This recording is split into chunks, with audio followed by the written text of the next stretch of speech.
चलो हेडिंग डालो, electrochemical series.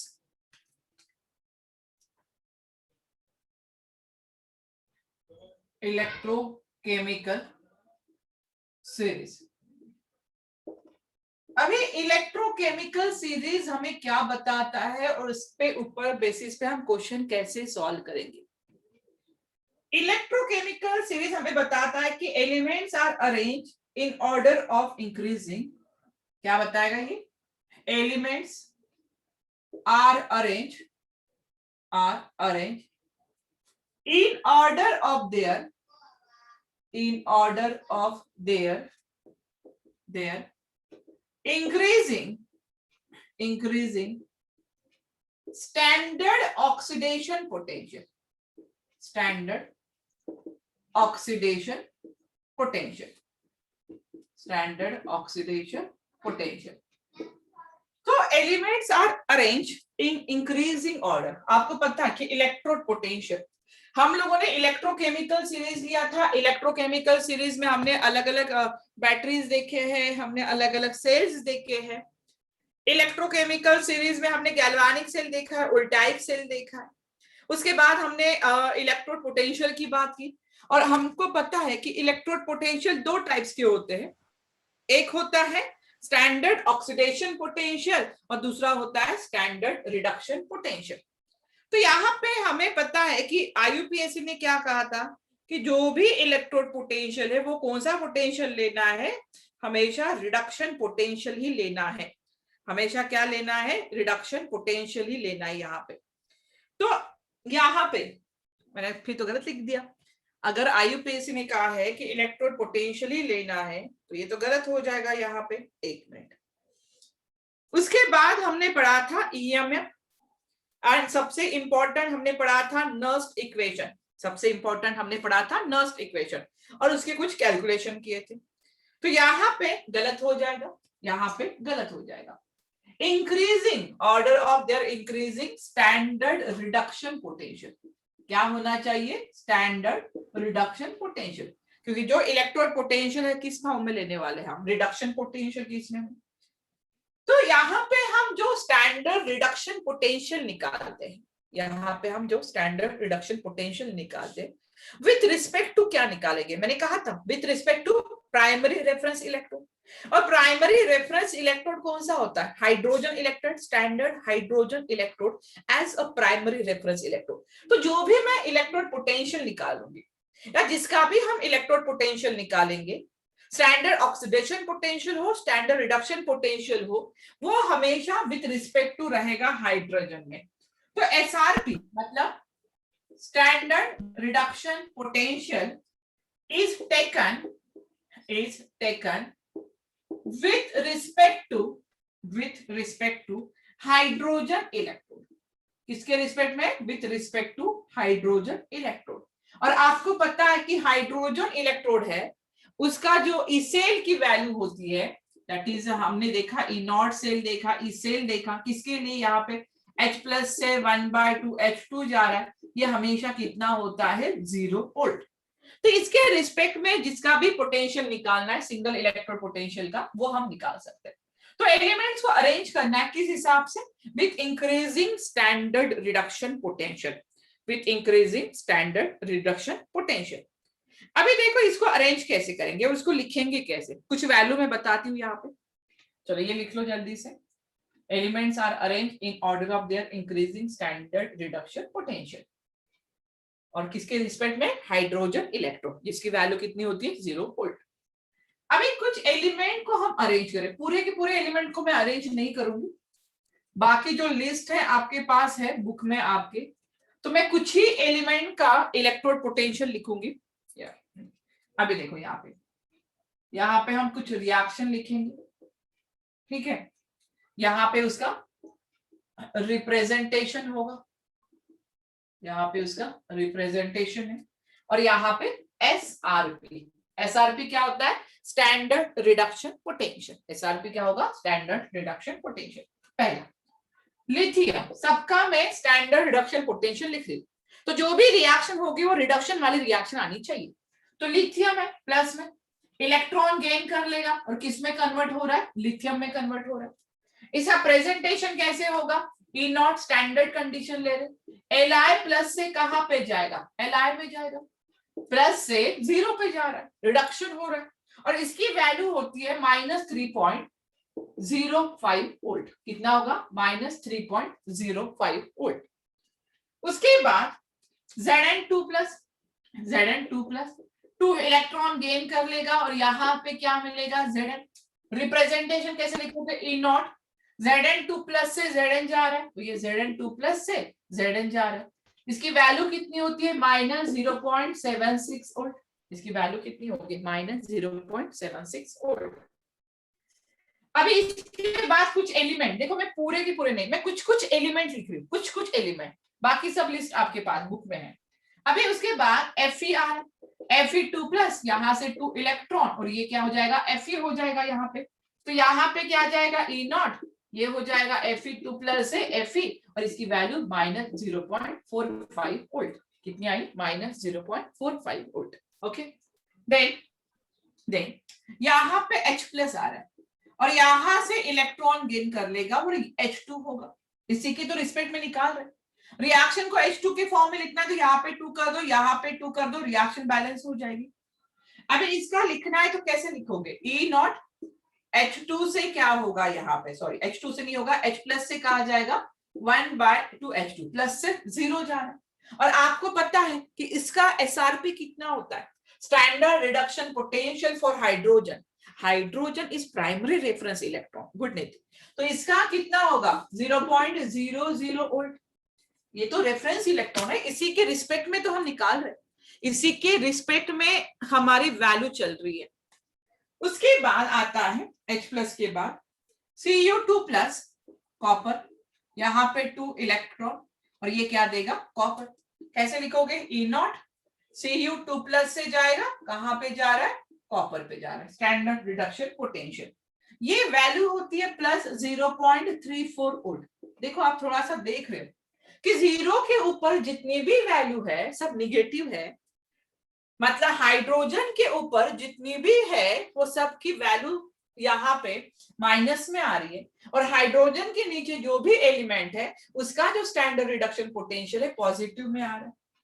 उसके बाद Ag प्लस है, मैंने कहा बीच बीच के एलिमेंट मैंने नहीं लिखे हुए तो उसका टेंशन मत लेना कि ये इतने ही क्यों है। तो यहाँ पे क्या होगा, ई नॉट Ag प्लस से Ag जाएगा और यहाँ पे वैल्यू +0.80 वोल्ट।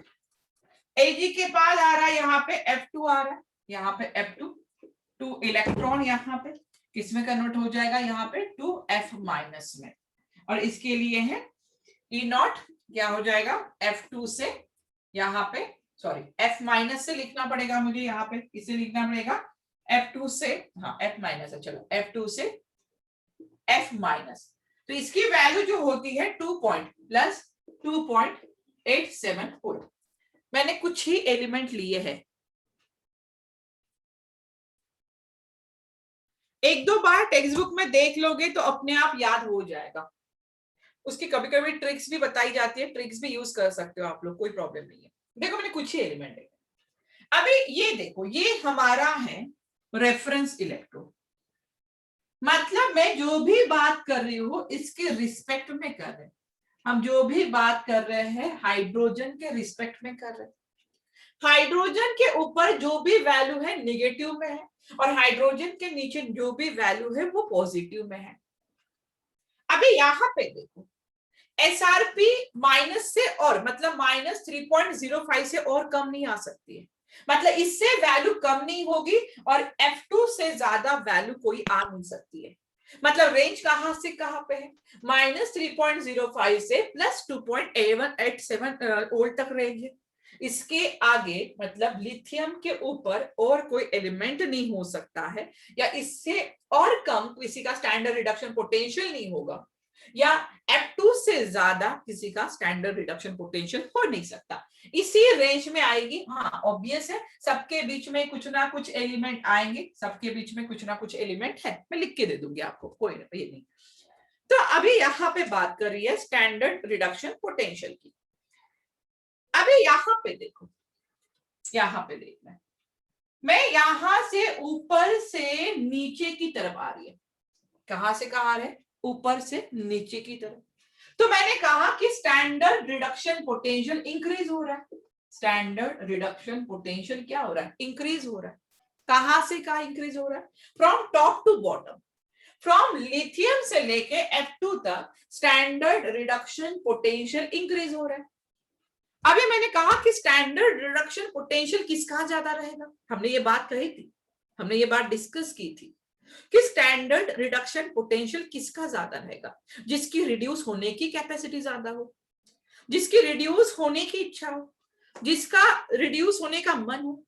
तो जिसका रिड्यूस होने की कैपेसिटी ज्यादा होती है उसका स्टैंडर्ड रिडक्शन पोटेंशियल ज्यादा होता है, और जिसकी ऑक्सीडाइज होने की कैपेसिटी ज्यादा होती है उसका स्टैंडर्ड ऑक्सीडेशन पोटेंशियल ज्यादा होता है।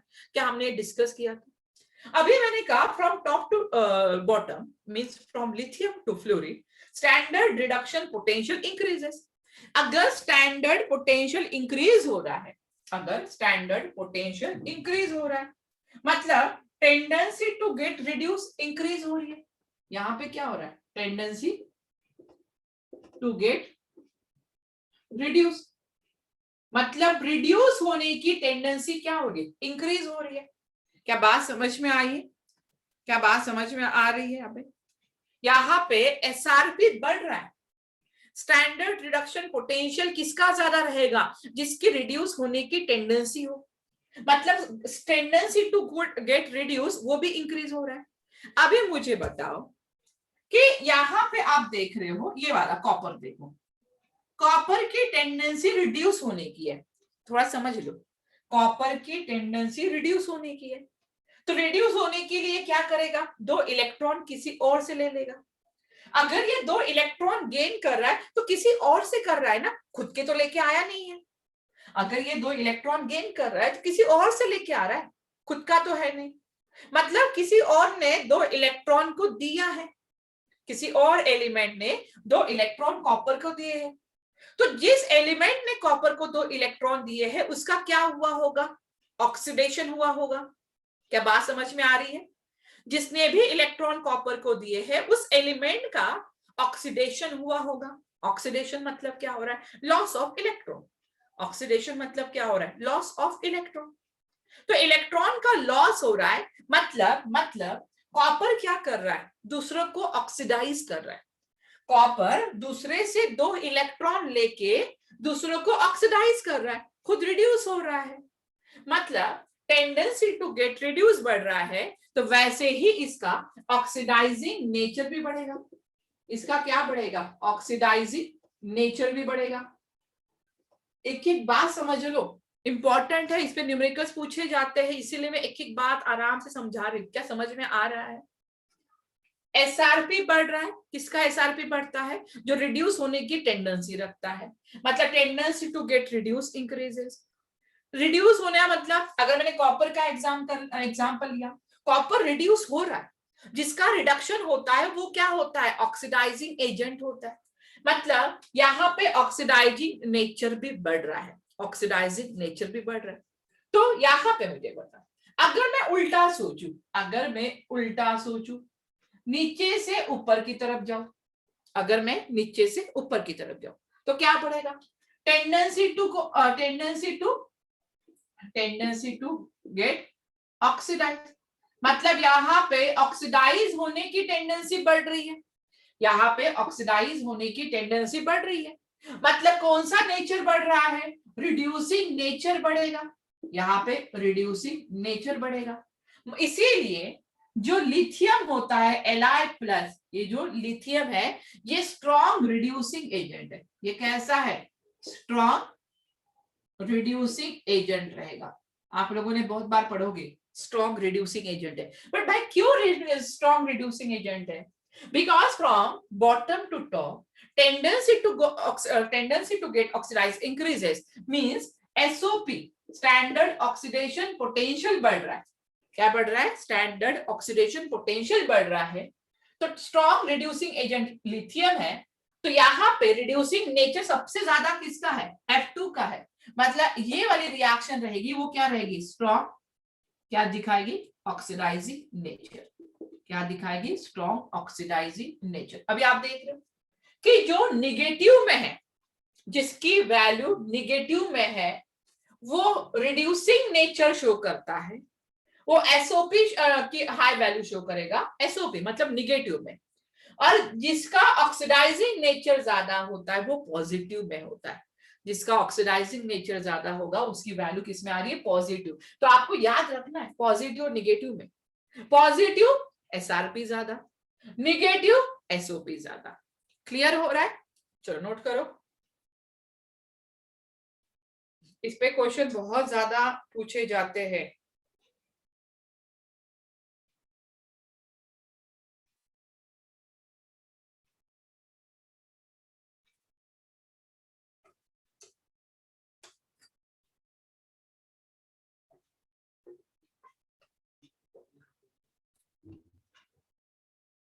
चलो नोट कर लिया है, रब कर दो, समझ में आया है? अगर समझ में आया तो एक क्वेश्चन देती हूँ, उससे समझ में आ जाएगा कि समझ में सही में आया है या नहीं आया है।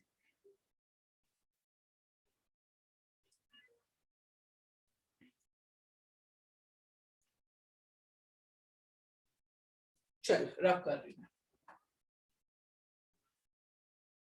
लिथियम का रिड्यूसिंग नेचर ज्यादा है तो F2 सबसे नीचे है तो उसका ऑक्सीडाइजिंग नेचर ज्यादा होगा।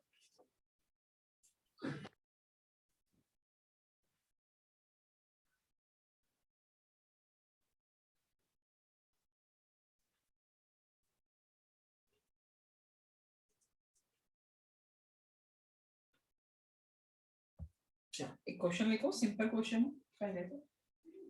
एक दिया हुआ एलिमेंट X, दूसरा है Y और तीसरा है Z element.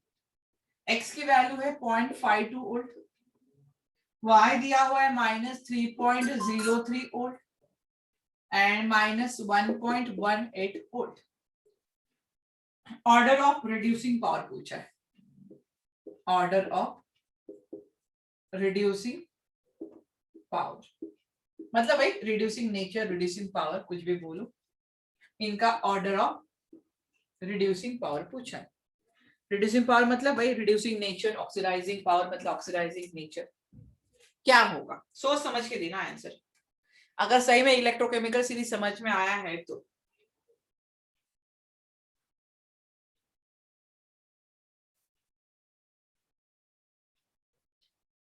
Good side,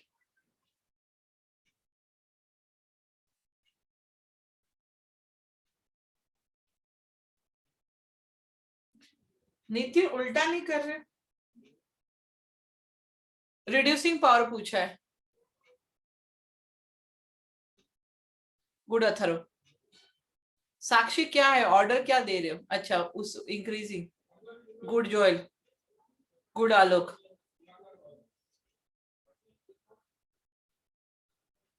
good Sanika, good, very good.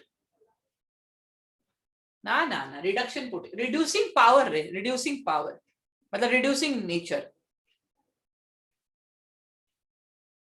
Good. Sonali गलत हो रहा है।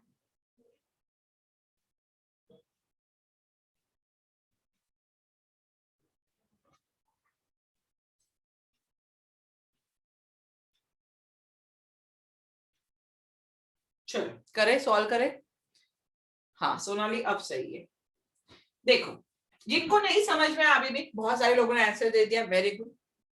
अभी मैंने क्या कहा कि एसआरपी बढ़ रहा है मतलब स्टैंडर्ड रिडक्शन पोटेंशियल इंक्रीज हो रहा है। अगर स्टैंडर्ड रिडक्शन पोटेंशियल इंक्रीज हो रहा है मतलब कौन सा नेचर इंक्रीज होगा? कौन सा एजेंट? ऑक्सीडाइजिंग एजेंट या ऑक्सीडाइजिंग नेचर इंक्रीज हो रहा है। एसआरपी इंक्रीज हो रहा है मतलब ऑक्सीडाइजिंग नेचर इंक्रीज हो रहा है। ऑक्सीडाइजिंग नेचर मतलब मोर नेगेटिव वैल्यू होगी यहाँ पे।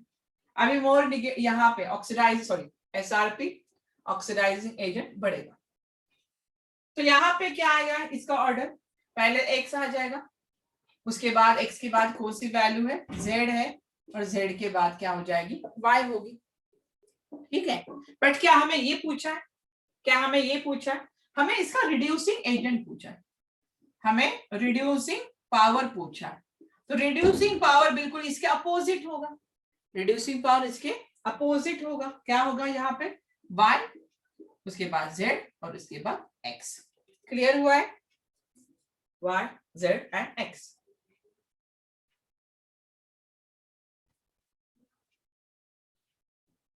चलो सेकेंड है क्वेश्चन। ये सिंपल सिंपल क्वेश्चन है, इस तरह से भी पूछे जाते हैं।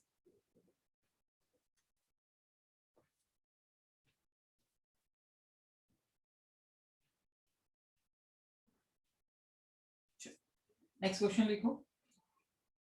E नॉट Cr3 प्लस से Cr chromium is equal to minus 0.74 volt. E not Cr2O7 2 minus से Cr3 प्लस, यहां पे दिया है 1.33 volt.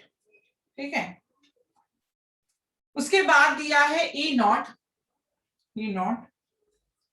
MnO4 minus 2 Mn2 plus is equal to 1.51 volt and then E not Cl से दिया है Cl minus is equal to 1.36 volt.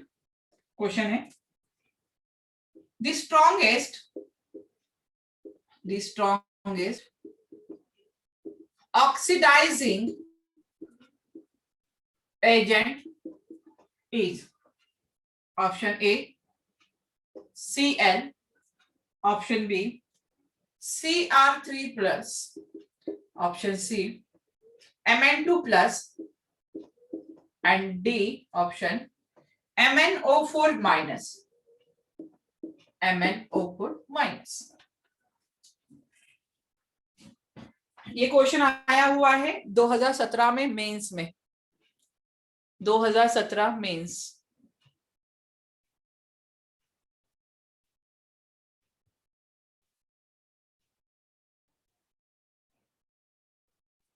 Good Nitin. अभय गलत है, संजय गलत है,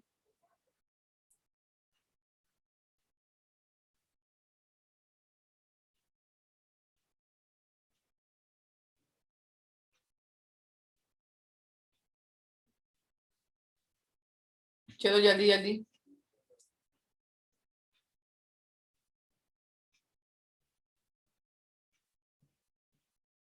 अंजलि गलत है, जोएल सही है,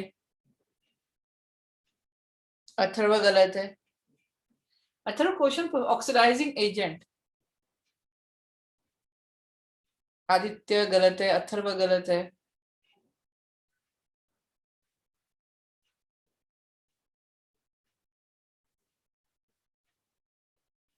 good Sanket, very good. Good Alok, good Abhay, अब सही है। शिवम सही है। अंजलि अभी भी गलत हो रहा है, प्रीति गलत हो रहा है, साक्षी गलत हो रहा है। तुम लोग का आंसर का कंफ्यूजन ठीक है, बाकी लोगों का समझ में आ रहा है। प्रीति, साक्षी, आप लोग का कंफ्यूजन ही नहीं समझ में आ रहा है मुझे। संजय सही है। अरे ऑक्सीडाइजिंग एजेंट जितनी ज्यादा पॉजिटिव वैल्यू होगी उतना ही ज्यादा ऑक्सीडाइजिंग एजेंट होगा ना। तो तुम लोग मुझे Cl और Cr3 प्लस आंसर दे ही कैसे सकते हो, ए और बी आंसर दे कैसे सकते हो, मुझे वही नहीं समझ में आ रहा है कि भाई जिसका SRP ज्यादा है वही तो ऑक्सीडाइजिंग एजेंट होता है। गुड प्रीति। अरे कंफ्यूजन देखो, तुम लोग यहाँ पे कंफ्यूज हो रहे, मैं समझ सकती हूँ, उसमें कोई ये नहीं है, पर तुम लोग मुझे ए और बी आंसर दे रहे हो कैसे? ए और बी आप आंसर दे ही कैसे सकते हो? जिसका SRP ज्यादा होगा, स्टैंडर्ड रिडक्शन पोटेंशियल, उसी का ऑक्सीडाइजिंग नेचर ज्यादा होगा ना। यहाँ पे देखो -0 है, ये माइनस यहाँ पे बाकी कितना है 1.33, तो इसका ये तो ऑक्सीडाइजिंग एजेंट है, ये ऑक्सीडाइजिंग एजेंट है। अभी कंफ्यूजन क्या है कि एक MnO4 माइनस भी दिया हुआ है, Mn2 प्लस भी दिया हुआ है, तो आप निकालो MnO4 माइनस ऑक्सीडेशन स्टेट निकाल दे। Mn को x मान लो, माइनस कितना हो जाएगा यहाँ पे 8 इज इक्वल टू -1, तो x इज इक्वल टू कितना आ जाएगा +7, तो यहाँ पे ये +7 में गया, +7 से कितना गया Mn2 प्लस में, मतलब कितने इलेक्ट्रॉन गेन किए होंगे 5 इलेक्ट्रॉन। गेन ऑफ इलेक्ट्रॉन मतलब इसका रिडक्शन हो रहा है, अगर इसका रिडक्शन हो रहा है तो ये क्या करेगा, किसी का तो ऑक्सीडेशन कर रहा होगा, ये खुद रिड्यूस हो रहा है तो किसी और को ऑक्सीडाइज कर रहा होगा, मतलब ये ऑक्सीडाइजिंग एजेंट है, तो ये ऑप्शन डी हुआ ना। ये क्वेश्चन था जेई 2017 का। क्लियर हुआ है? ये ए और बी तो आप लोगों ने देना ही नहीं चाहिए था। हाँ, सी और डी में कंफ्यूज हुए हो, उसमें कोई प्रॉब्लम नहीं है मुझे, पर तुम लोग ए और बी आंसर दे रहे हो, हाउ कैन पॉसिबल? देखना तो चाहिए ना, एसआर पे बढ़ रहा है, स्टैंडर्ड ऑक्सीडाइजिंग एजेंट बढ़ेगा यहाँ पे, ये तो बातें पता होनी चाहिए आपको। चलो यहां तक क्लियर है? किसी को और भी डाउट है इलेक्ट्रोकेमिकल सीरीज में? चलो सीरीज लिख लेते हैं। ये देखो इतने इजी इजी क्वेश्चन होते हैं, कभी कभी बहुत इजी क्वेश्चन आते हैं, और भी क्वेश्चन करने हमें। कंसेप्ट क्लियर रखो, क्वेश्चन कैसे भी घुमा फिरा के पूछा जाए कोई ये नहीं है। अभी देखो यहाँ पे सीरीज को कैसे याद रखना है आपको, कैसे आप अलग अलग ट्रिक्स यूज करके याद रख सकते हो। पहला आता है lithium, potassium, barium, strontium, calcium, sodium, magnesium, aluminium, manganese, zinc, chromium, Fe, cobalt, nickel, baby. और देखो यहाँ पे मैं हाइड्रोजन लिखती हूँ इसके रिस्पेक्ट में, इसके ऊपर सबसे रिएक्टिविटी ज्यादा है उसके ऊपर। देन इसके नीचे कॉपर, कंटिन्यू कर सकते हो आप, copper, mercury, Ag, Au, platinum, और ये रहेगा F2, ये रहेगा F2।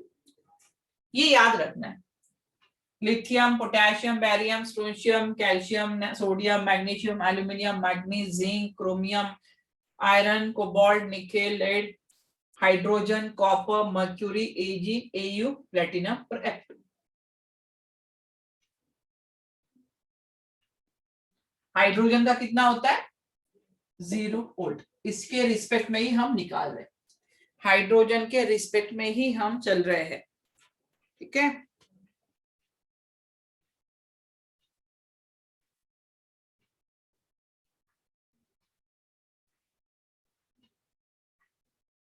ऊपर जा रहे हो, स्टैंडर्ड ऑक्सीडेशन पोटेंशियल बढ़ रहा है, नीचे की तरफ जब आओगे इस यहाँ पे भी स्टैंडर्ड रिडक्शन पोटेंशियल बढ़ेगा, सही है, स्टैंडर्ड रिडक्शन पोटेंशियल बढ़ेगा। लिख लिए सीरीज, एक दो बार करोगे तो याद भी हो जाएगी।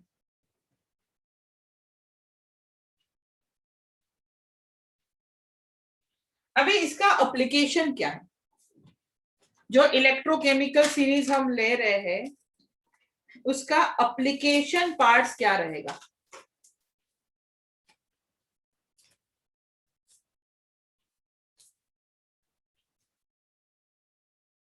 चलो लिख लिए सबने।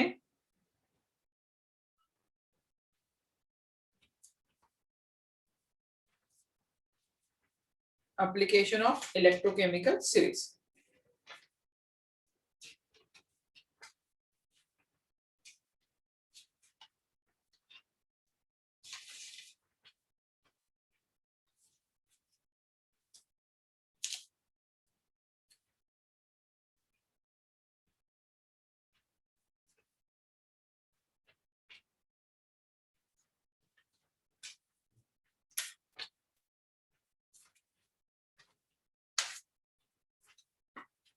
Correct.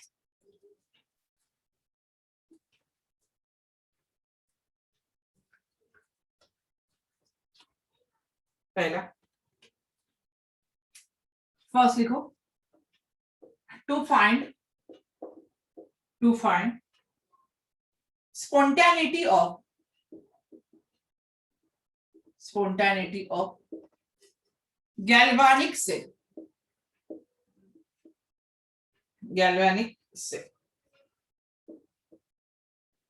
to find spontaneity of galvanic cell. अभी to find spontaneity of galvanic cell हमने देखा है यहाँ पे कि अगर हमने स्पॉन्टेनिटी देखी थी, आपको याद है, अगर ईएमएफ ऑफ सेल ज्यादा होगा जीरो से, if EMF of a cell is greater than zero that is spontaneous. हमने देखा था कि अगर गिब्स फ्री एनर्जी निगेटिव में आ रही है, मतलब लेस देन जीरो आ रही है, तो रिएक्शन स्पॉन्टेनियस है, ठीक है, एनएफ इस देखा था हमने। तो यहाँ पे हमने देखा कि ईएमएफ ऑफ सेल अगर ज्यादा आ रहा है तो ये क्या रहेगा, जीरो से ज्यादा है। अभी मुझे बताओ ईएमएफ क्या होता है। ई नॉट सेल को हम कैसे लिखेंगे, स्टैंडर्ड कंडीशन की बात कर रही हूँ, ई नॉट सेल को कैसे लिखोगे, E not cathode, E not cathode minus E not anode लिखते हो आप लोग, क्या ये बात समझ में आ रही है। ई नॉट सेल को कैसे लिखोगे, E not cathode minus E not anode. अगर मुझे ई नॉट से ज्यादा लेके आना है, क्या लेके आना है, ई नॉट सेल की वैल्यू मुझे ज्यादा चाहिए, अगर रिएक्शन स्पॉन्टेनियस करनी है तो ई नॉट सेल की वैल्यू ज्यादा चाहिए। अभी ई नॉट सेल ज्यादा कब होगा, मुझे बताओ, इस रिएक्शन में ई नॉट सेल जीरो से ज्यादा कब होगा, जब ई नॉट कैथोड की वैल्यू ज्यादा होगी as compare to E not anode से। क्या ये बात समझ में आ रही है। हमने स्पॉन्टेनिटी देखिए कि डेल्टा जी कितना होगा, निगेटिव में होगा तो स्पॉन्टेनियस है, या ईएमएफ ऑफ सेल अगर ग्रेटर देन जीरो है तो स्पॉन्टेनियस है। ईएमएफ मतलब क्या हो रहा है, ई कैथोड माइनस ई एनोड। तो ई नॉट सेल जीरो से ज्यादा कब आएगा, जब ई नॉट कैथोड ज्यादा होगा ई नॉट एनोड से। तो यहाँ पे आपको पता है कि जो कैथोड है और एनोड है, कैथोड कहाँ पे ज्यादा होगा, कि जिसका रिडक्शन पोटेंशियल ज्यादा है वो कैथोड होता है। रिडक्शन कहाँ पे हो रहा है, कैथोड पे। इलेक्ट्रोकेमिकल सेल याद करो, कैथोड पे लोन हमने देखा था। जिसका ऑक्सीडेशन पोटेंशियल ज्यादा है वो एनोड वाली बात होगी। मतलब हाइड्रोजन के नीचे कैथोड होगा और हाइड्रोजन के ऊपर क्या होगा, एनोड होगा। वही तो है ना हमारा इलेक्ट्रोकेमिकल सेल। तो यहां पे मैं बोल सकती हूँ कि cathode should be place below anode, cathode should be placed below anode. Cathode should be placed below anode. मतलब मैंने लिखा हुआ है, एक है कॉपर और एक दिया हुआ जिंक का सेल। अभी मैंने आपको पूछा है कि इसमें से कैथोड कौन रहेगा और इसमें से एनोड कौन रहेगा। क्या पूछा है मैंने यहाँ पे, इसमें से कैथोड कौन है और इसमें से एनोड कौन रहेगा। आपने तो क्वेश्चन पूछा था गैल्वेनिक सेल जब हम पढ़ा था कि इसको ही क्यों कैथोड लिया, इसको ही एनोड क्यों लिया हमने, ये क्वेश्चन आया था। तो इसका सॉल्यूशन ये रहा अभी कि इसमें से एक दिया है मैंने एलिमेंट कॉपर, दूसरा एलिमेंट जिंक दिया है, इसमें से कैथोड कौन होगा और इसमें से एनोड कौन होगा, बता सकते हो। अथर्व जिंक क्या होगा, कैसे अथर्व, कैसे, गलत नहीं हो रहा है, सीरीज देखो क्या क्या लिखा है, लिथियम, पोटेशियम, बैरियम, क्या लिखा था, स्ट्रोंशियम, कैल्शियम, सोडियम, मैग्नीशियम, ठीक है, एल्यूमिनियम, एमएन, जिंक, क्रोमियम, ठीक है, उसके बाद Fe, कोबाल्ट, निकेल, ये था, देन पीबी, हाइड्रोजन, कॉपर, इस तरह से, ठीक है, इतना ही लिख देती हूँ मैं। देखो अब cathode should be placed below anode. तो यहाँ पे एक कॉपर कहाँ पे दिखाई दे रहा है, ये कॉपर दिखाई दे रहा है आपको, ये कॉपर है। जिंक कहाँ पे दिखाई दे रहा है, यहाँ पे जिंक, सॉरी एमएन, जिंक ये वाला है, जिंक यहाँ पे है। तो cathode should be placed below anode. तो एनोड के यहाँ पे क्या रहेगा, कैथोड और एनोड। मतलब कैथोड ये वाला हो गया, should be place below anode, और ये क्या हो गया, एनोड। सही है ना, कैथोड और एनोड। गुड। मतलब इससे हमें समझ में आएगा to find spontaneity of galvanic cell. तो कैथोड कौन सा रहेगा, एनोड कौन सा रहेगा, हम ये देख सकते हैं बाय यूजिंग दिस।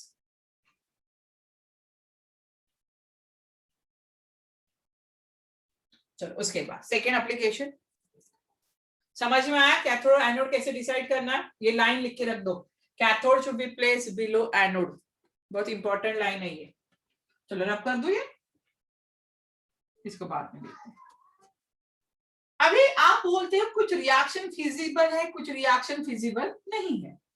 हम बोलते हैं कौन सी रिएक्शन हो सकती है, कौन सी रिएक्शन नहीं होगी, ये भी तो हमें बताना है।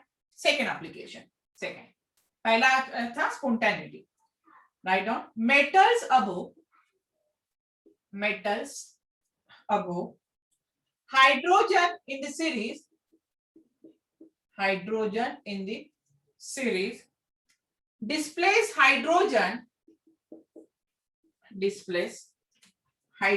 मतलब H2 from dilute mineral acid,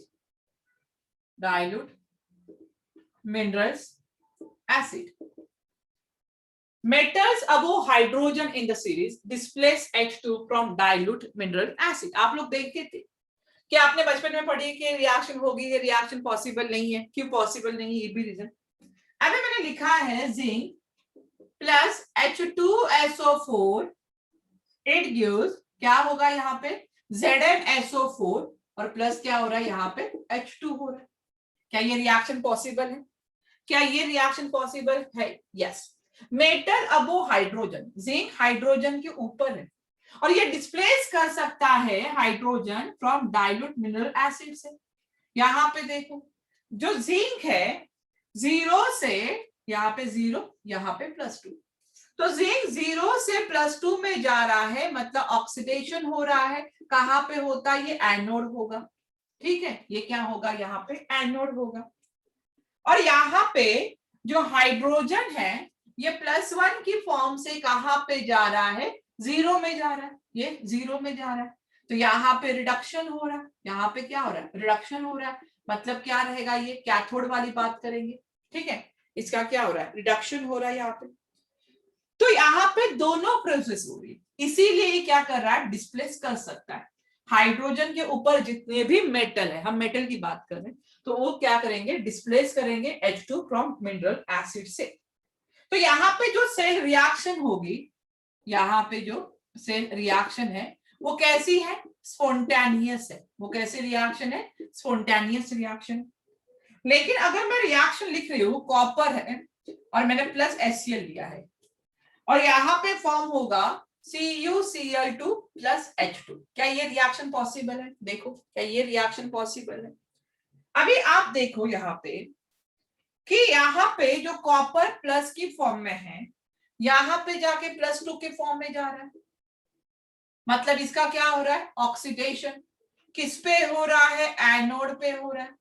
यहाँ पे +1 से 0 जा रहा है, +1 से 0 जाएगा तो इसका रिडक्शन होगा, और ये क्या होगा, कैथोड पे होगा।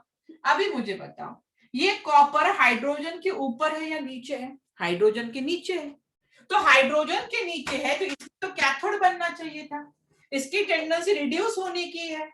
मतलब ये यहाँ पे इसका रिडक्शन तो नहीं हो रहा है, इसका क्या हो रहा है, ऑक्सीडेशन हो रहा है। क्या ये पॉसिबल है? नहीं। This cell reaction is a non-spontaneous reaction. ये सेल रिएक्शन कैसी होगी, दिस सेल रिएक्शन, ये जो सेल रिएक्शन है वो कैसी है, नॉन स्पॉन्टेनियस रिएक्शन है। कैसी रहेगी, नॉन स्पॉन्टेनियस रिएक्शन नहीं होगी, पॉसिबल ही नहीं है, क्योंकि कॉपर हाइड्रोजन के नीचे है, जितने भी ऊपर रहेंगे वही डिस्प्लेस करेंगे। बोलो, यहां तक क्लियर है? किसी को प्रॉब्लम है, क्वेश्चन करें इसके ऊपर, क्लियर हुआ है? चलो मैं किसी को भी पूछ सकती क्वेश्चन के आंसर, याद रखना। और भी एप्लीकेशन है oxidising agents, predicting the relative strength of oxidizing agent, predicting the relative strength of reducing agent, spontaneous reaction है या नहीं है, स्टैंडर्ड सेल पोटेंशियल कैलकुलेट करना है हमें। तो बहुत सारे इसके एप्लीकेशन पार्ट्स है, बहुत सारे एप्लीकेशन पार्ट्स है इसके। चलो इस पे 2-4 क्वेश्चन करते हैं जल्दी से, क्योंकि इसमें सिंपल सिंपल क्वेश्चन आते हैं बट हम कंफ्यूज हो जाते हैं और हम आंसर को गलत कर देते हैं।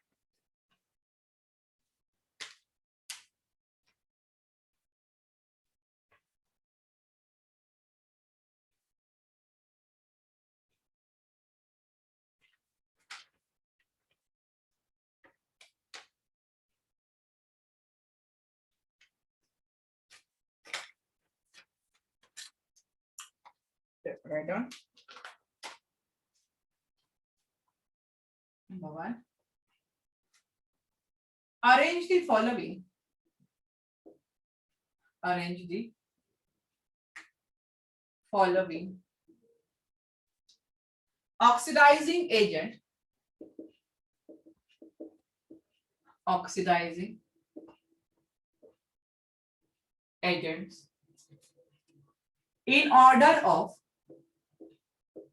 increasing strength,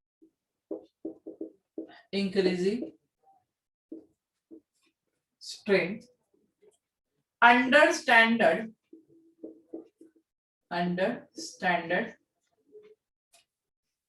conditions,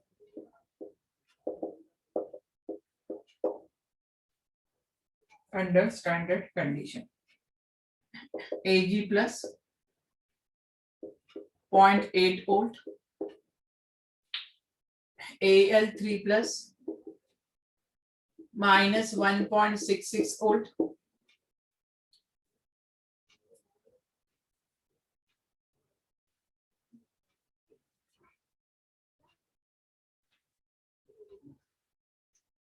F2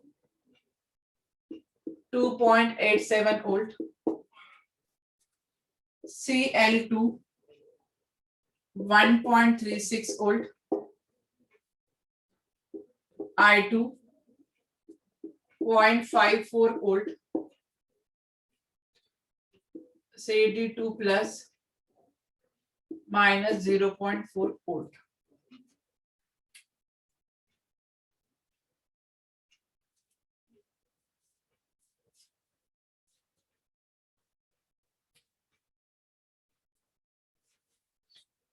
सोच समझ के आंसर देना है। ऑक्सीडाइजिंग एजेंट, रिड्यूसिंग एजेंट भी पूछा जा सकता है। क्या पूछा इस पे तो ध्यान देना। Oxidising agent in order of increasing, standard reduction potential increases, oxidizing nature is also increases, the oxidizing agent is also increases.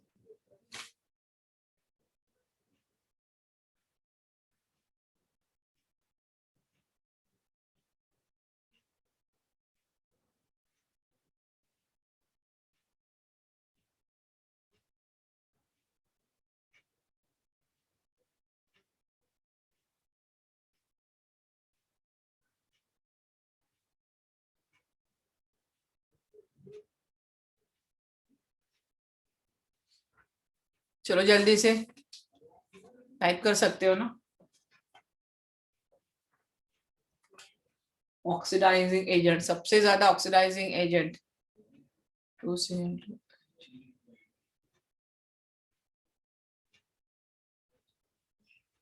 Good side.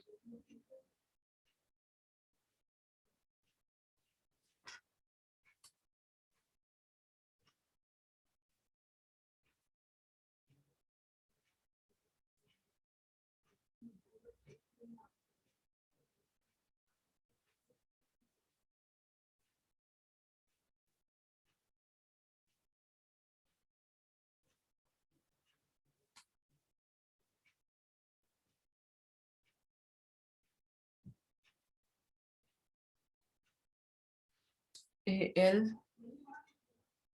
Shubham में कौन सी इसमें है? Decreasing, increasing? उल्टा तो नहीं कर दिया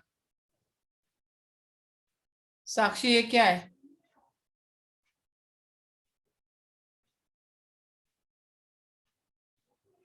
okay, good Sanika, good Nitin. अभी मैं उल्टा भी सोच सकती हूँ ना, आप अगर ऐसे लिखोगे तो आप इंक्रीजिंग कर रहे हो और डिक्रीजिंग कर रहे हो, मैं तो उल्टा भी सोचूं, मुझे नहीं समझ में आएगा।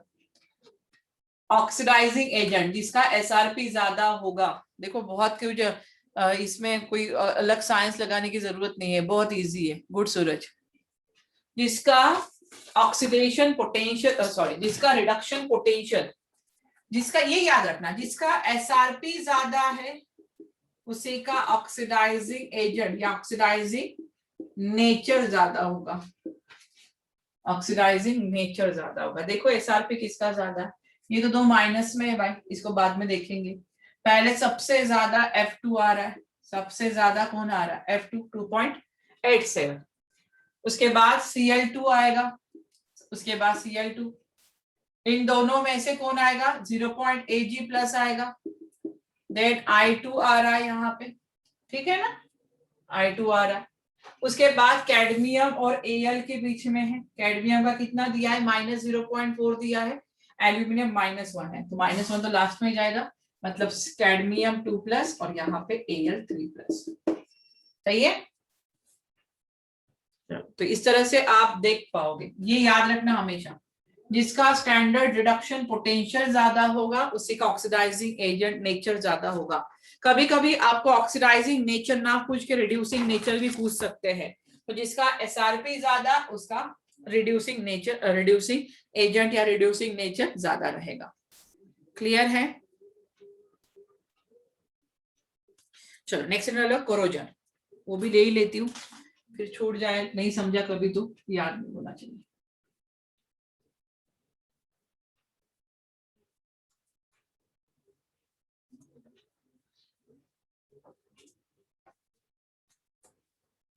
Next corrosion. अभी कोरोजन में जो मोस्ट कॉमन एग्जांपल हम लेते हैं that is rusting of iron.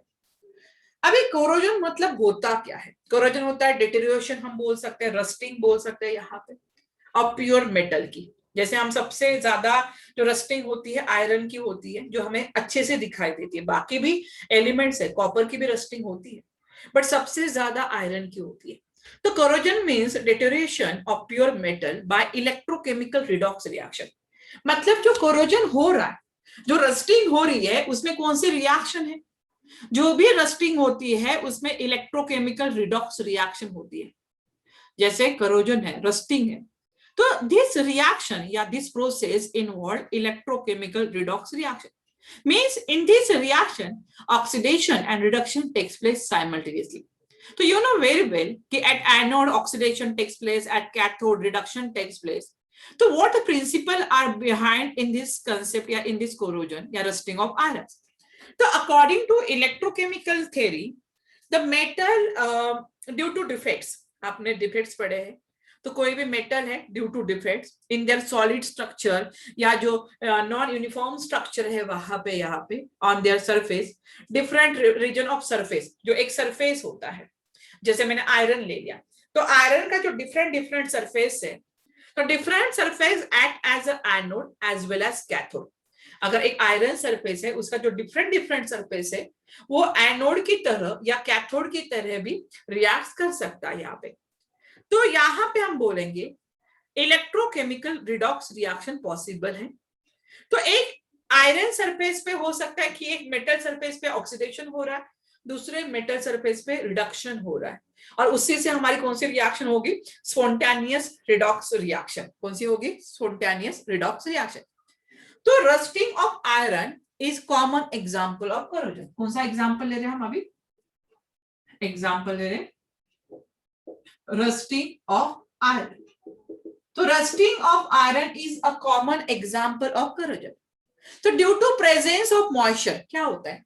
Atmosphere है, एटमॉस्फेयर में एयर प्रेजेंट है, मॉइस्चर प्रेजेंट है। तो due to presence of moisture and atmospheric oxygen on metal surface, तो some metal part act as a anode, कुछ मेटल पार्ट क्या करता है, एनोड की तरह रिएक्ट करता है। तो where metal like iron get oxidise, अगर एनोड हो रहा है जैसे Fe का ध्यान दो, Fe का या आयरन सरफेस है, उसका कुछ पार्ट क्या कर रहा है, एनोड की तरह रिएक्ट कर रहा है, तो यहां पे इसका क्या होगा, ऑक्सीडेशन होगा। तो Fe2+ यहां से 2 इलेक्ट्रॉन बाहर निकल जाएंगे, यहां से 2 इलेक्ट्रॉन बाहर निकल जाएंगे। मतलब कौन सी रिएक्शन हो रही है यहाँ पे रिएक्शन हो रही है ऑक्सीडेशन रिएक्शन। कहां पे हो रही है, एक्ट एज अ एनोड। क्या कर रहा है ये, एक्ट एज अ एनोड। अभी standard reduction potential, standard reduction potential for this reaction, मतलब कैसे लिखूंगी मैं, E0 Fe2+ से Fe लिखूंगी, मतलब 2 से 0 जा रहा है, स्टैंडर्ड रिडक्शन पोटेंशियल इसका होता है -0.44 वोल्ट। इसका इस रिएक्शन का जो स्टैंडर्ड रिडक्शन पोटेंशियल है कितना है, -0.44 वोल्ट होता है। अभी यहाँ पे एक सरफेस जो हुआ, एक सरफेस का जो साइट है वो तो एनोड की तरह रिएक्ट हुआ। अभी the adjacent region of the above side of metal, एक रीजन सरफेस का ऐसा होगा कि जो एक्ट एज अ कैथोड, एक सरफेस अदर सरफेस ऐसा होगा जो कैथोड की तरह होगा। तो कैथोड पे क्या होता है, रिडक्शन होता है। तो हाइड्रोजन आयन रिड्यूस, यहाँ पे हाइड्रोजन आयन क्या करेंगे, रिड्यूस होंगे बाय एक्सेप्टिंग द इलेक्ट्रॉन। मतलब मैंने देखिए रिएक्शन आप लोगों को कि O2 है, ऑक्सीजन क्या कर लेगा, यहाँ से 4H+, यहाँ से इलेक्ट्रॉन गेन कर लेगा और किसमें कन्वर्ट हो जाएगा, ये कन्वर्ट हो जाएगा टू H2O में। ये रिएक्शन मैंने याद करने के लिए कहा था शायद NaCl में, इलेक्ट्रोलिसिस में, ठीक है। तो यहाँ पे रिडक्शन हो रहा है, 4 इलेक्ट्रॉन, तो यहाँ पे भी 4 इलेक्ट्रॉन चाहिए, तो ये 2 हो जाएगा यहाँ पे, सॉरी ये भी 4 हो जाएगा, यहाँ पे ये भी क्या हो जाएगा, 4 क्यों लिख रही हूँ मैं, 2 रहेगा, इसको 2 था तो इसको मैंने 4 कर दिया, तो 2 से मल्टीप्लाई किया तो ये भी 2 होगा। मतलब यहाँ पे क्या हो रही रिएक्शन, देखो अभी पहली रिएक्शन एक सरफेस पे ऑक्सीडेशन हो रहा है, एडजेसेंट सरफेस पे क्या हो रहा है, रिडक्शन हो रहा है, एडजेसेंट सरफेस पे क्या हो रहा है, रिडक्शन हो रहा है। अभी इसका अगर SRP लिखूं तो E0 O2 से कहा जा रहा है, OH- जा रहा है, H2 क्या होगा, OH- होगा यहाँ पे, तो इसका जो होता है +1.23, कितना होगा 1.23। एनोड देखो माइनस में आ रहा है, कैथोड पे कितना आ रहा है, पॉजिटिव आ रहा है 1.23। तो यहाँ पे आप नेट सेल रिएक्शन लिखोगे, अगर यहाँ पे नेट सेल रिएक्शन लिखोगे, चलो लिखो नेट सेल रिएक्शन, यहाँ पे नेट सेल रिएक्शन लिखना है, 4 इलेक्ट्रॉन के साथ 4 इलेक्ट्रॉन चले जाएंगे, ठीक है। क्या बचेगा यहाँ पे 4 2Fe,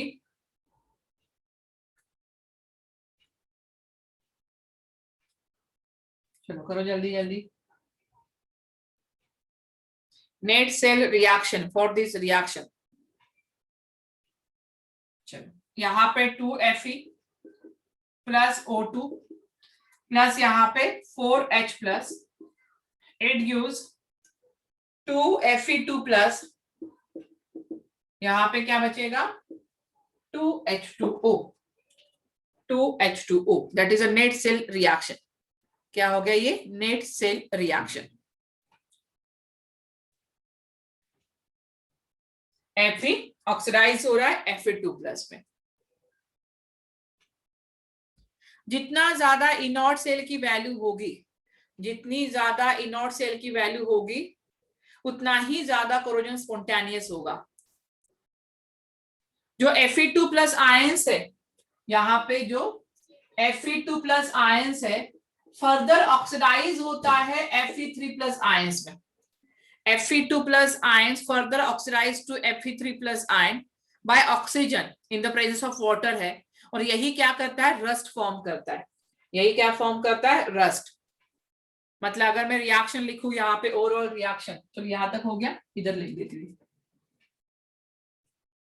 अगर मैं ओवरऑल रिएक्शन लिखूं कि रस्टिंग वाली रिएक्शन कैसी होनी चाहिए, यहाँ पे तो यहाँ पे लिखोगे आप, मैं रिएक्शन बैलेंस की फॉर्म में लिख रही हूँ, 4Fe2+, कहां से ऑक्सीजन आएगा और यहाँ पे वाटर मॉलिक्यूल से H+, ये कन्वर्ट हो जाएगा Fe3+ में, मतलब Fe2+ का ऑक्सीडेशन हो रहा है Fe3+ में, यहाँ पे 2H2O, यहाँ पे 2H2O, वही रिएक्शन है, सिर्फ बैलेंस की मैंने ये वाली रिएक्शन। अभी जो Fe3+ है, Fe3+ है, वो मॉइस्चर को और एब्जॉर्ब कर लेंगे और यहाँ पे क्या फॉर्म होगा Fe2O3 dot H2O, and this is called as Fe2O3 dot H2O, this is called as rust, इसी को आप बोलते हो रस्ट, और यहां से H+ बाहर निकल जाएगा, इसी को आप बोलते हो रस्टिंग। रिएक्शन याद रखना कि ऑक्सीडेशन कहां पे हो रहा है, रिडक्शन कहां पे हो रहा है, अगर पूछा गया तो many metal on exposure to air undergo corrosion, सिर्फ मैं आयरन नहीं, हमें आयरन ही पता है कि ब्राउन कलर का सब्सटेंस फॉर्म होता है, रस्टिंग ऑफ आयरन। तो मेनी मेटल, बहुत सारे ऐसे मेटल है,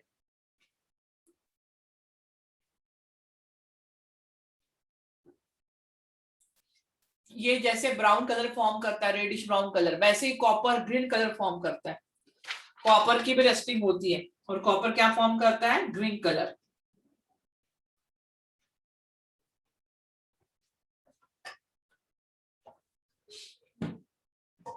चलो यहां तक समझ में आया। दो रिएक्शन को देखो, एक तो रिएक्शन यही होगी नेट सेल रिएक्शन हमारी, उसको सिर्फ मैंने बैलेंस किया है, बाकी ये वाली एक रिएक्शन हो गई, ये जो लिखी है अभी मैंने, और मैंने कहा कि जो Fe2+ है वो फर्दर ऑक्सीडाइज होता है Fe3+ में।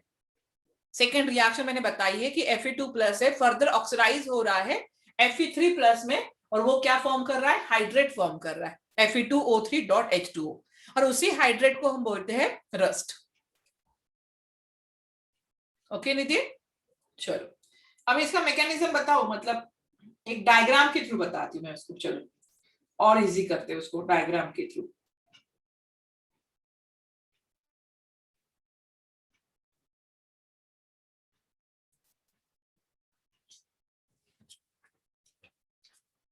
चलो बाकी लोगों का हो गया है,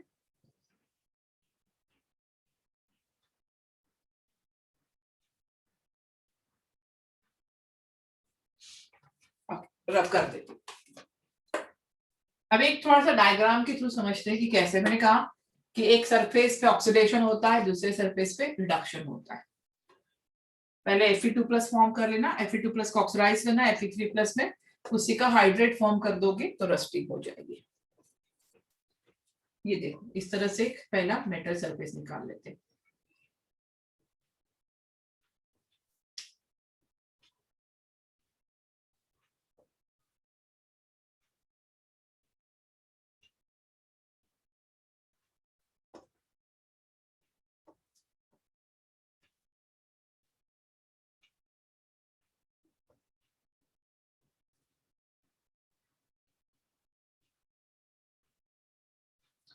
ये निकाल लिया आपका मेटल सरफेस, ठीक है।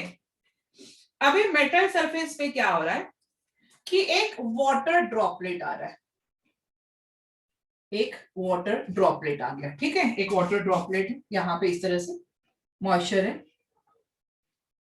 एक वाटर ड्रॉपलेट आ गया, ठीक है। अभी यहाँ पे this is a water droplet, ठीक है। अभी जो वाटर ड्रॉपलेट है उसमें एयर O2 है, मतलब इसमें ऑक्सीजन भी होगा, जो वाटर ड्रॉपलेट है उसमें ऑक्सीजन भी होगा, ठीक है। तो यहाँ पे देखो, जैसे ही वाटर ड्रॉपलेट जहां पे आएगा, ये इसने दो तरह के पार्ट को डिवाइड कर दिया, एक मेटल को, ये पूरा मेटल है उसको दो पार्ट्स में डिवाइड कर दिया। अभी जो एक पार्ट है, अभी मैं इसको मान लेती हूँ this is a anode region, ये पार्ट कौन सा है आपका, एनोड रीजन है, ठीक है। और जो दूसरा पार्ट रहेगा this is a cathode region, ये समझ में आया, जैसे ही ड्रॉप आएगा वाटर का ड्रॉपलेट आएगा वो दो इसमें डिवाइड कर देगा, एक है आपका एनोड रीजन और दूसरा होगा कैथोड रीजन। अभी एनोड रीजन पे क्या होता है, जो Fe है वो किस में कन्वर्ट हो जाएगा, Fe2+ में, और यहां से दो इलेक्ट्रॉन निकल गए, यही तो रिएक्शन देखी हमने, कहां पे, एनोड रीजन पे देखी। अभी कैथोड रीजन पे क्या होता है कि O2 यहाँ पे 4H+ और यहाँ से 4 इलेक्ट्रॉन, और यहाँ पे क्या मिलेगा आपको, गेन ऑफ इलेक्ट्रॉन 2H2O, जो कि लिक्विड फॉर्म में है 2H2O। यही तो रिएक्शन हुई वाटर ड्रॉपलेट के आने की वजह से। अब यहाँ पे जो Fe है, ये आप हमारा मेटल कौन सा है, Fe है। ये मेटल कौन सा है हमारा, Fe है ना। तो Fe पहले किस में कन्वर्ट हो गया, Fe पहले कन्वर्ट हो गया Fe2+ में। किस में कन्वर्ट हो गया, Fe2+ में। Fe से एनोड रीजन पे, Fe से Fe2+ चला गया। फिर Fe2+ से कहां पे गया, Fe3+ पे गया, Fe3+ पे गया। और Fe3+ पे एक यहां पे आके क्या किया, हाइड्रेट फॉर्म किया, और इसी को आप बोलते हो रस्ट। इसी को आप बोलते हो रस्ट। अब समझ में आया इजी वे में, ठीक है। यहाँ पे थोड़ा सा इस तरह से कर दो, मतलब रस्ट अंदर होना चाहिए। अब समझ में आया, अब याद हो जाएगा, इतना भी याद रखा तब भी बहुत है, पूरी रिएक्शन याद नहीं रखी तब भी ये है।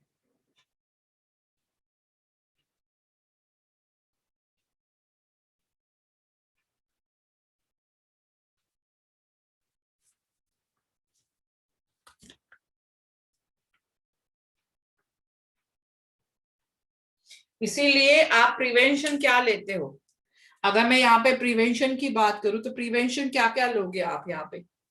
पहला होगा coating of metal surface by paint. आप लोग जानते हो कि जैसे आप जैसे कॉलेज में जाते हो, स्कूल में जाते हो, तो जो बेंच है आपके वो पूरे कोट किए जाते हैं पेंट से। तो पेंटिंग की जाएंगी तो यहाँ पे क्या होता है, प्रिवेंशन होता है कोरोजन से। पेंटिंग पे वाटर ड्रॉपलेट रहेगा नहीं तो वहां पे कोरोजन नहीं होगा। सेकेंड प्रोसेस होती है galvanising process, galvanisation by using zinc, ठीक है। थर्ड प्रोसेस होती है कैथोडिक प्रोटेक्शन। उसके बाद प्रोसेस होती है अलॉय फॉर्मेशन, तो अलॉय फॉर्मेशन से भी आप कर सकते हो। क्लियर हुआ है कोरोजन, ये डायग्राम याद रखोगे तो अपने आप सब चीजें याद हो जाएगी, बहुत ज्यादा नहीं है। कैसे करना, एक ही सरफेस पे कैथोड और एक ही सरफेस पे एनोड। एनोड पे ऑक्सीडेशन, कैथोड पे रिडक्शन, मतलब कौन सी रिएक्शन हो रही है, स्पॉन्टेनियस रिडॉक्स रिएक्शन। इसमें कौन सी रिएक्शन हो रही है, स्पॉन्टेनियस रिडॉक्स रिएक्शन। चलो हो गया, क्वेश्चन करें अभी, क्वेश्चन स्टार्ट करें। चलो जल्दी जल्दी क्वेश्चन स्टार्ट करते हैं। रफ कर दूं, लिख लिया है सबने।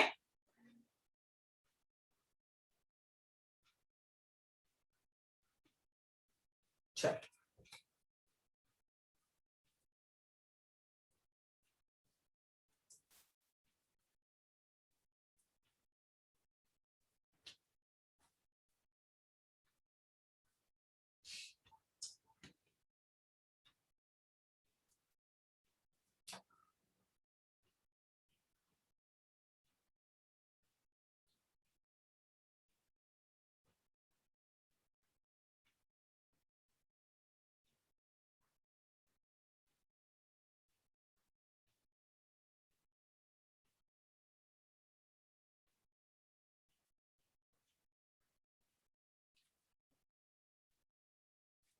Madam question number 1,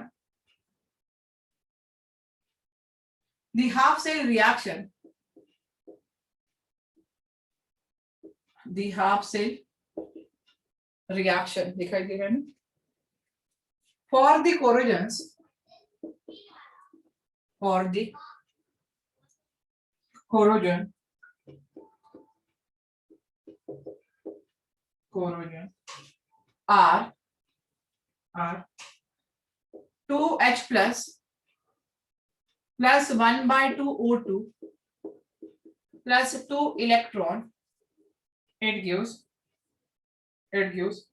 H2O, and E naught for this reaction is equal to 1.23 volt.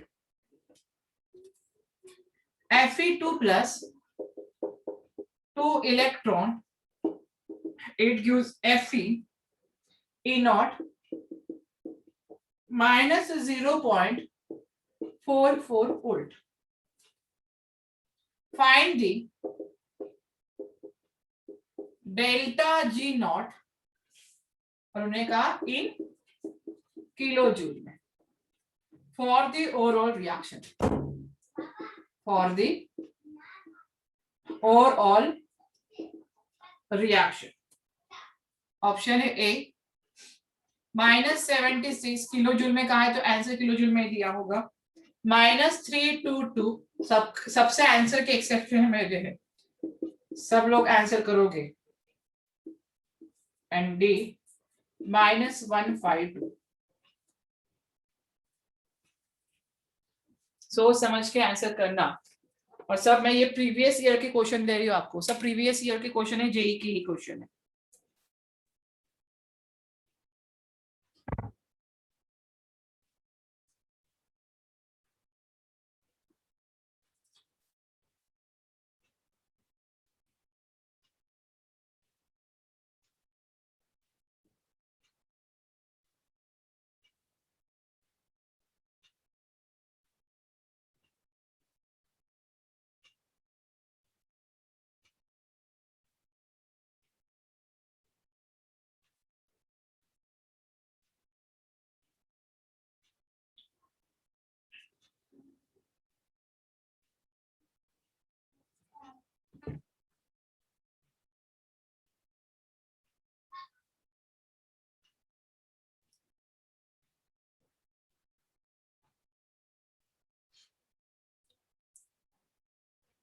Good good प्रीति।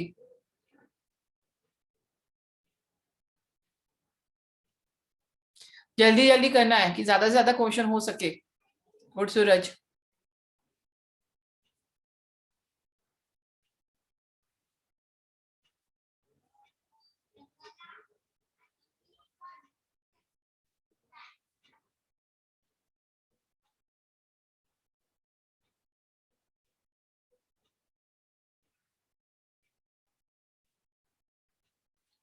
चलो बाकी लोग क्या कर रहे हो, थोड़ा जल्दी जल्दी।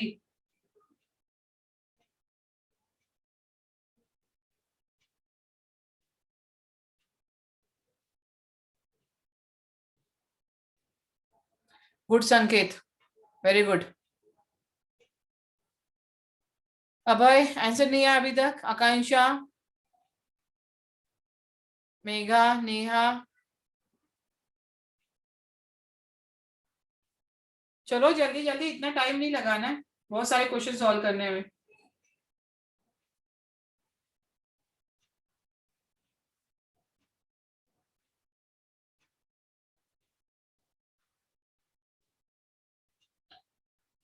Delta G not minus NF E not cell. E not कैसे निकालोगे? E cathode minus E anode.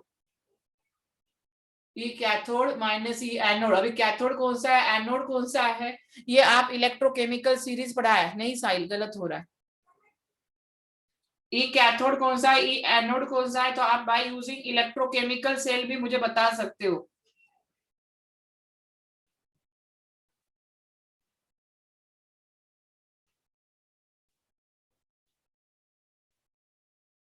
चलो करें।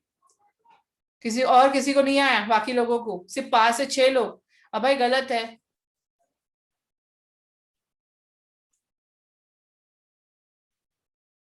चलो रिएक्शन देखते हैं। Fe से Fe2+ और 2 इलेक्ट्रॉन। ई नॉट सेल क्या होगा? E not cell E not cathode minus E not anode होगा। अभी यहाँ पे देखो हाइड्रोजन है। Fe कहाँ पे होता है? हाइड्रोजन के ऊपर या नीचे होता है वो देख लो पहले यहाँ पे। तो यहाँ पे आंसर आ जाएगा 1.23, मतलब कैथोड 1.23 माइनस माइनस पॉजिटिव 0.44, मतलब Fe क्या हो जाएगा? एनोड हो जाएगा। पता है ना, जो निगेटिव है वो एनोड है, जो पॉजिटिव है वो कैथोड रहेगा। आंसर कितना आ रहा है यहाँ पे? 1.23 0.44 7 6 1.67 1.67। Delta G not minus NF E not cell minus n कितना दिया है? 2 इलेक्ट्रॉन, तो यहाँ पे हो जाएगा 2 फराडे माइनस 1.67 1 फराडे 96500 कूलम होता है यहाँ पे, तो इसका आंसर निकाल लो।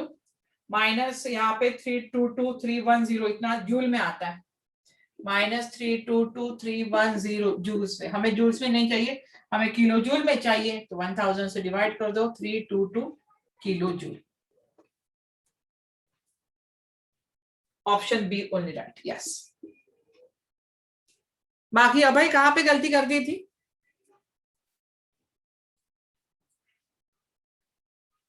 कहाँ पे गलती कर दी थी अभय?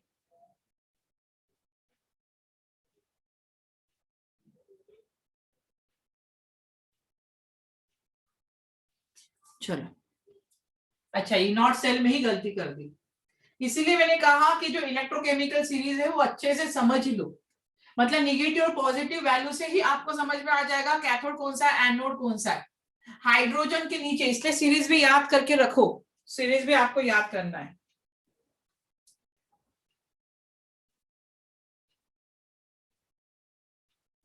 चलो नेक्स्ट देखो, conductivity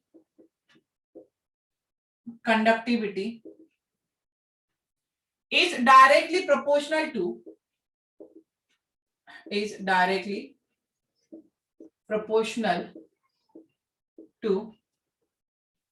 area of the vessel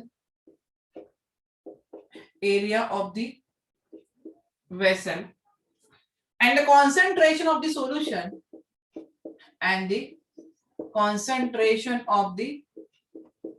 solution in it,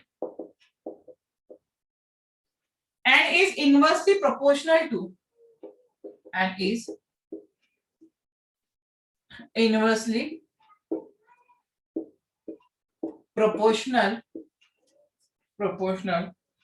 the length of the vessel, then unit of the constant of proportionality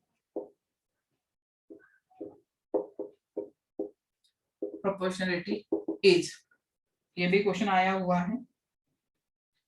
number 1 siemens metre mole inverse, second siemens metre square mole inverse, third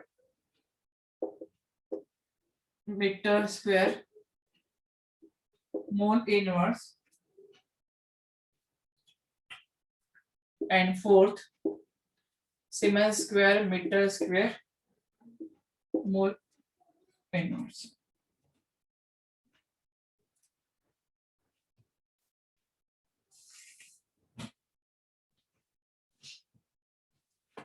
सही से calculate करो conductivity.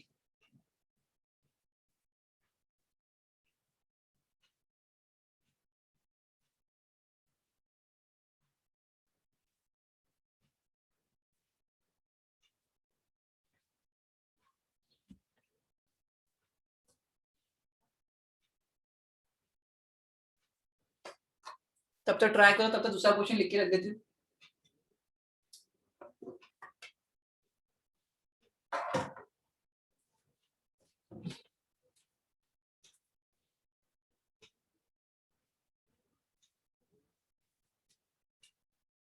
EMF of a cell in terms of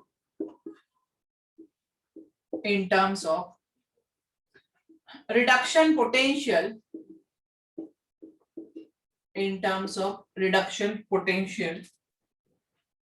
of its left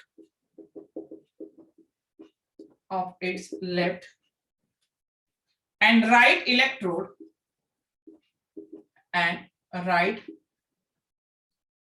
electrode is first E is equal to E left minus E right. Option B. E is equal to E left plus E right. Third. Second. Third. E is equal to E right minus E left. And fourth, E is equal to minus E right plus E left.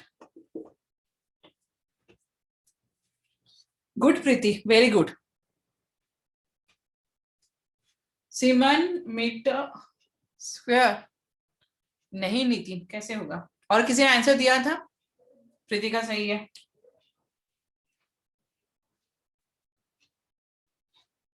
उसका unit नहीं पूछा ना, semen metre inverse वाला unit थोड़ी पूछा है। Conductivity is directly proportional to the area of vessel and concentration of solution.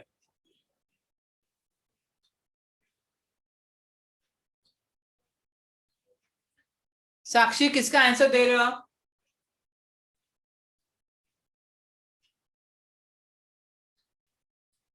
Inversely proportional to the length of the vessel. Unit of constant of proportionality. अच्छा question 2 का दे, question 1 का दे दो ना पहले। अच्छा 2 का ही दे रहे हो, सॉरी। नहीं,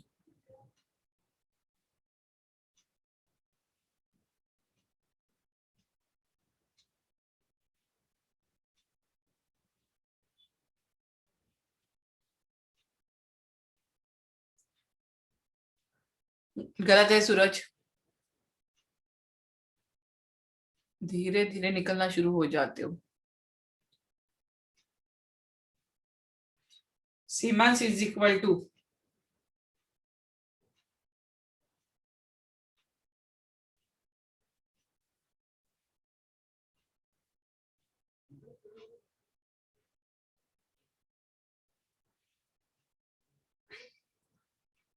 प्रतीक सेकंड का गलत है, थर्ड का सही है।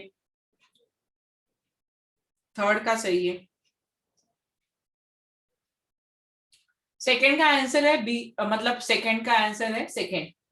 Semen metre square mole inverse. Siemens metre square mole inverse. Formula लगाओ, कप्पा कप्पा।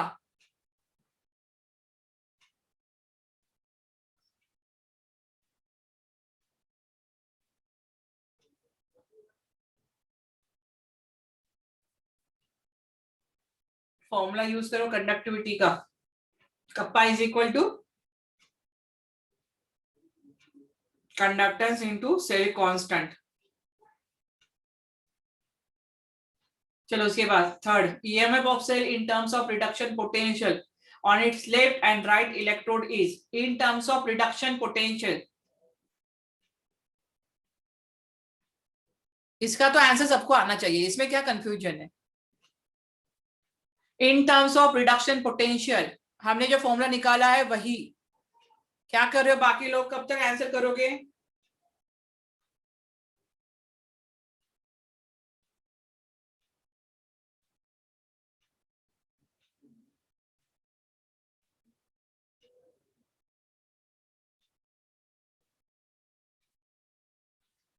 चलो हो गया है। अरे भाई तीन, यही पे क्या फॉर्मूला था? E not cell E cathode minus E anode. Cathode कहाँ पे होता है? राइट साइड पे, एनोड लेफ्ट साइड पे। तो E right minus E left third होगा ना। इसका यूनिट लगाओ, kappa is equal to conductance into cell constant. तो बी आ रहा है यहाँ पे। घुमा फिरा के पूछा है, लेकिन क्वेश्चन तो वही है, उसमें कोई अलग से नहीं पूछे गए हैं।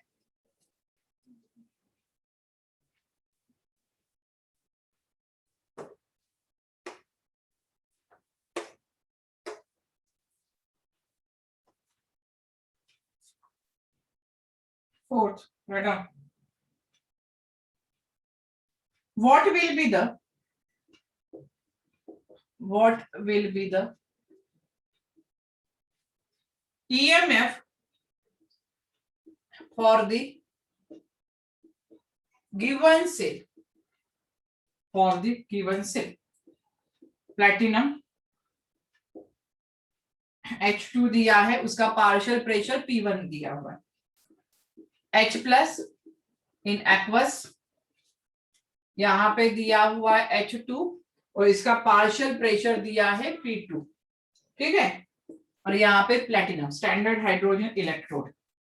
First RT by F log P1 by P2, second RT by 2F log P1 by P2, third RT by F log P2 by P1, and fourth none of these। चलो तब तक सॉल्व करो, तब तक मैं आगे का लिख के रखती हूँ। Fifth question, which of the following reaction is possible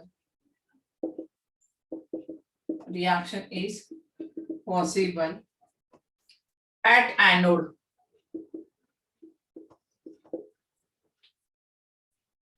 One 2Cr3 plus 7H2O, it gives Cr2O7 2 minus plus 14H plus. Second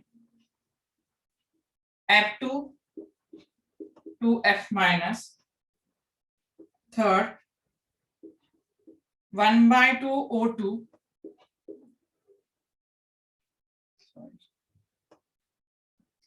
1/2 O2 2H plus H2O, none of these।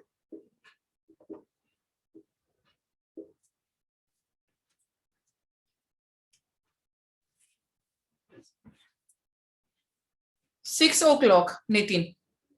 6।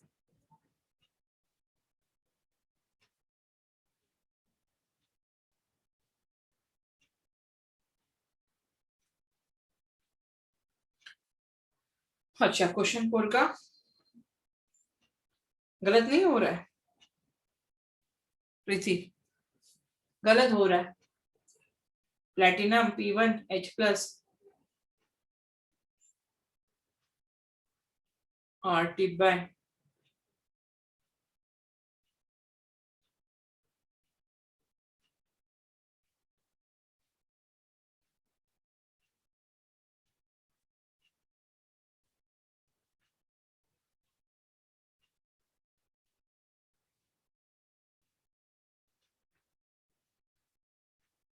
गलत हो रहा है। नितिन गलत हो रहा है। साहिल गलत हो रहा है।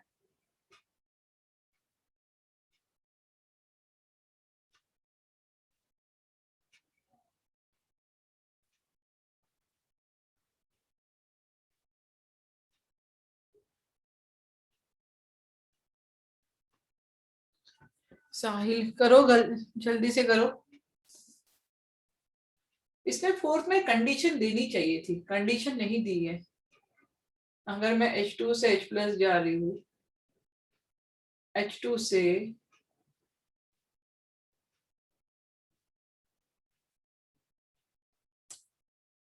प्रीति, तुमने पूरी रिएक्शन देखी? H2 से H प्लस जा रहा है, लेकिन H2 से कहाँ पे, कहीं पे जा ही तो नहीं रहा है वो। तो तूने कैसे मान लिया कि P1 और बाय P2?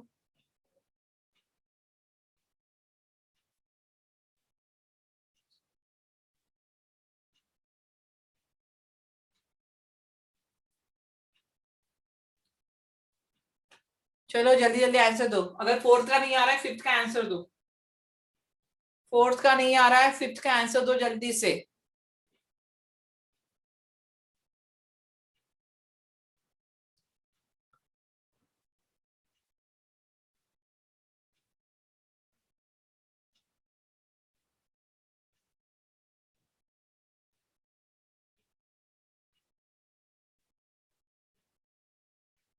साक्षी फोर का, गुड साक्षी, वेरी गुड। सोनाली गलत है। अरे भाई इक्वेशन क्या है? अभी देखो RT बाय F वाला इक्वेशन है। अभी यहाँ पे हमने कॉन्सेंट्रेशन वाला देखा था P1 by P2, C1 bye C2 concentration देखा था। बट यहाँ पे देखो ना H2 किस पे जा रहा है पता ही नहीं है। H2 किस पे जा रहा है? अगर H2 से H प्लस होता है और रिएक्शन अगर अलग होती है यहाँ पे, तो यहाँ पे कोई भी इक्वेशन ऐसा नहीं लग रहा है। अभी यहाँ पे 2 आपने वैल्यू कैसे बोल दी 2 डालोगे? यहाँ पे n चाहिए था। यहाँ पे अगर n आता तो ये इक्वेशन सही होता, बट n नहीं आया, इन्होंने 2 दिया है। तो कैसे मानोगे 2 आया करके? आगे तो रिएक्शन दी ही नहीं है। तो यहाँ पे ऑप्शन नन ऑफ दीज रहेगा। ऑप्शन है नन ऑफ दीज। अगर इक्वेशन क्या चाहिए था? इक्वेशन चाहिए था RT by NF log to the base 10 P1 by P2। ये इक्वेशन अगर होता तो सही होता, क्योंकि मुझे n की वैल्यू नहीं पता है। मुझे n की वैल्यू नहीं पता है। H2 से H प्लस गया, बट H2 से कहां पे जा रहा है मुझे नहीं पता। हमने रिएक्शन दोनों डायरेक्शन से देखी थी, अगर आपको याद है। चलो इसमें से बताओ, which of the following reaction is possible at anode? किस पे? एट एनोड पे।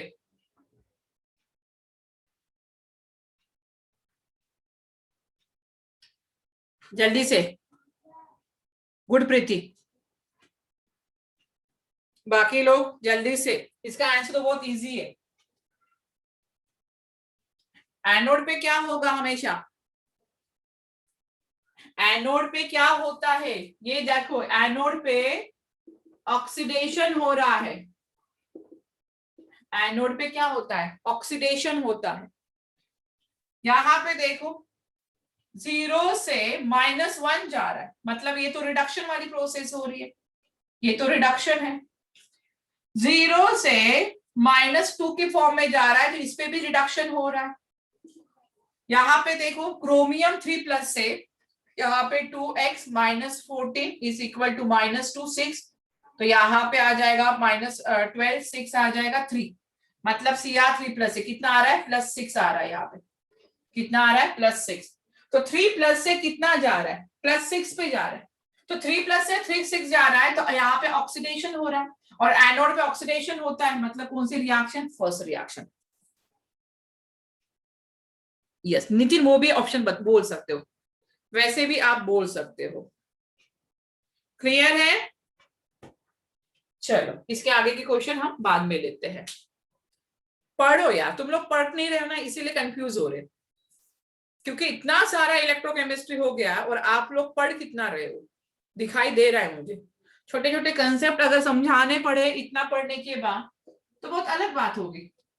तो आपको पढ़ना पड़ेगा, ज्यादा से ज्यादा क्वेश्चन सॉल्व करने पड़ेंगे, तब जाके आप कर सकते हो, नहीं तो बहुत ज्यादा प्रॉब्लम होगी, पूरा भूल जाओगे इलेक्ट्रोकेमिस्ट्री जितना हमने पढ़ा है। तो प्रैक्टिस करो, उसके वजह से होगा। ओके, तो चलो मिलते हैं शाम को 6 o'clock। ओके, चलो बाय बाय एवरीवन, बाय। हाँ साहिब, न्यू चैप्टर स्टार्ट करेंगे।